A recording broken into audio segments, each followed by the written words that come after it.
Coming up on WSAV First News at 4, the mother of a missing Chatham County toddler arrested and charged with his murder, the latest in the Quentin Simon case.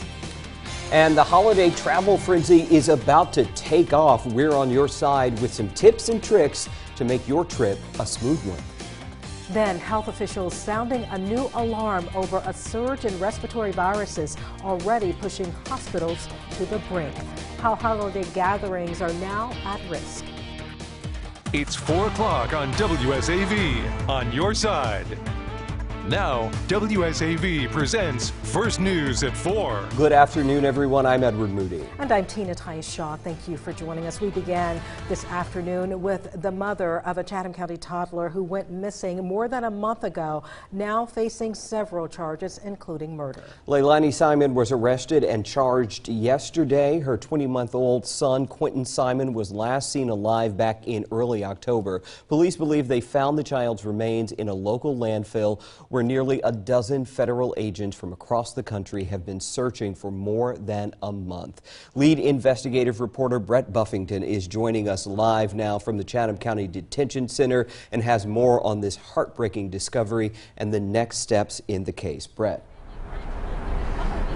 Edward, I can tell you it will be at least Friday, if not longer, before the FBI is able to confirm that these remains are indeed human. But all indications, according to Police Chief Jeff Hadley, are that they are human and that they are the remains of Quentin Simon. Take a look. This is Leilani Simon's mugshot. She was booked in here to the Chatham County Detention Center late yesterday afternoon. She faces, of course, that murder charge. She's also charged with bothering a corpse or concealing the death of another, I should say. She's also charged with lying to police and making a false police report. That's from that October 5th 911 call where she reported Quentin Simon, her 20-month-old little boy, missing. It sparked a search that lasted at least 6 weeks now, a little longer. We're almost 50 days into this case. I can tell you today, Mayor Van Johnson spoke at his weekly press conference. He brought this up. The mayor, of course, a 20-year-plus veteran of law enforcement. He said police did a good job in this case.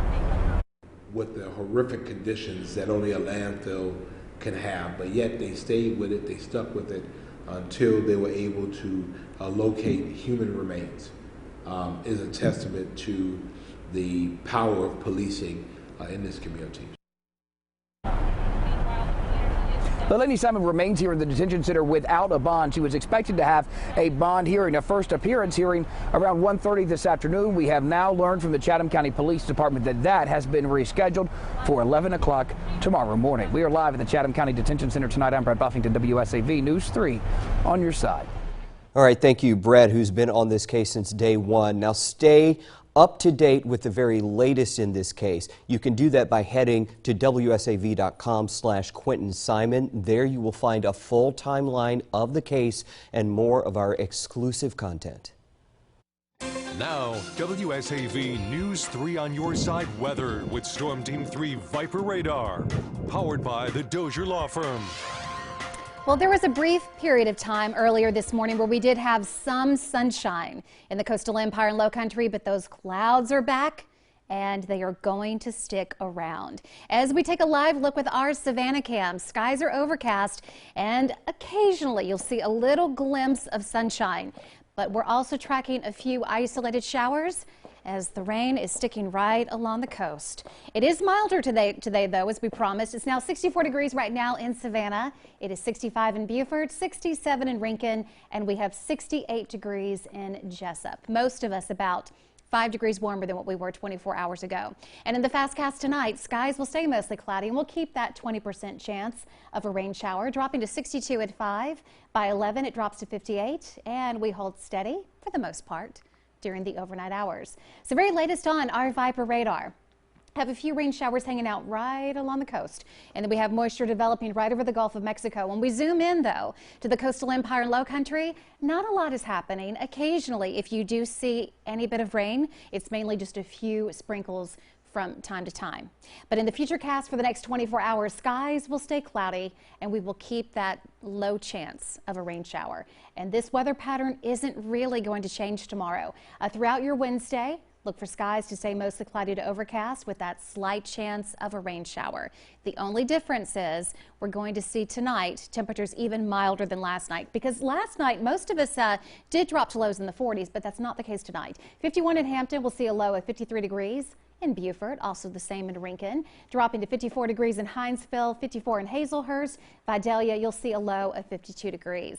And then on Wednesday, you're running lots of errands in time for Thanksgiving. You're looking at mostly cloudy skies with highs climbing to the mid to upper 60s. All in all, it is cloudy, but it is mild. And it's going to be mild on Thanksgiving Day, too. By dinner time Thursday evening, temperatures will be in the 60s as skies stay mostly cloudy.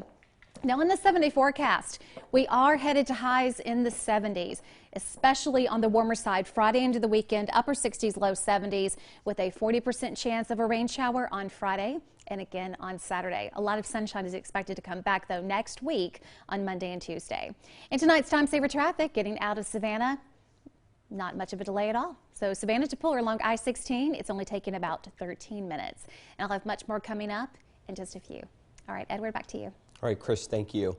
WSAV is your local election headquarters. Hilton Head Island voters are choosing their next mayor in today's runoff election. Right now, former school board member Joanne Orshak is facing off against longtime resident Alan Perry. You still have some time to cast your ballot. Polls will remain open until 7 tonight at all of the regular polling locations. If you voted in the general election, you will go to the same place today to cast your ballot. Now, the runoff is the only thing on the ballot. We will have the result and reaction from the race tonight on News 3 at 11. You can also check out WSAV.com/YourLocalElectionHQ for everything you need to know this election season. The busiest day of the holiday travel season is about to take off, meaning millions of travelers will go to airports nationwide. But right here at home, well, we heard your concerns about lack of available parking in the summer at the Savannah Hilton Head International Airport. So we wanted to check back to see how the situation is right now. And for that, WSAV's Kyra Jones joins us live at the airport. So Kyra, what are officials saying about the ongoing parking problem? Well, Tina, despite the challenges over the last few months regarding the parking nightmare here at the airport, it seems as though those troubles are slowly coming to an end. Airport officials say if you're traveling for the holiday weekend, parking is readily available for all passengers. And while there have been some complaints about travelers missing their flight because of the ongoing parking shortage, a passenger I spoke with earlier this morning tells me he found a spot with no issue. We pulled in, we got our ticket for the parking deck for long term, and we're parked within 2 minutes, 5 minutes at the most. I mean, we didn't even make one lap. Airport officials tells me there was a rental car project going on over the last few months that took up some additional spaces. That project has since been completed. Live from the airport, Kyra Jones, WSAV News 3 on your side. All right, thank you, Kyra. Expanding access to fresh food in the Lowcountry. The Lowcountry Food Bank is buying a new mobile food pantry truck to reach those who don't have easy access to grocery stores. It's thanks in part to a $300,000 donation from Publix. The pantry truck is designed to serve people in hard-to-reach communities. Food bank officials say people in rural parts of the Lowcountry often don't have regular access to produce because of a lack of options and transportation. The truck is refrigerated to keep the products inside fresh for delivery. In Jasper and Hampton County, there are just a handful of full-service grocery stores. And, you know, if people don't have access to transportation, or if they really do rely on a local food pantry that may only be open once or twice a month, this is really going to allow us to equitably distribute food to people and meet them where they are. Publix will also donate 500,000 pounds of fresh produce during the first year to stock the pantry. Still to come, hospitals nationwide are being pushed to the limit. What's behind the surge in respiratory viruses and how it could affect your Thanksgiving meal? You're watching WSAV First News at 4. We'll be right back.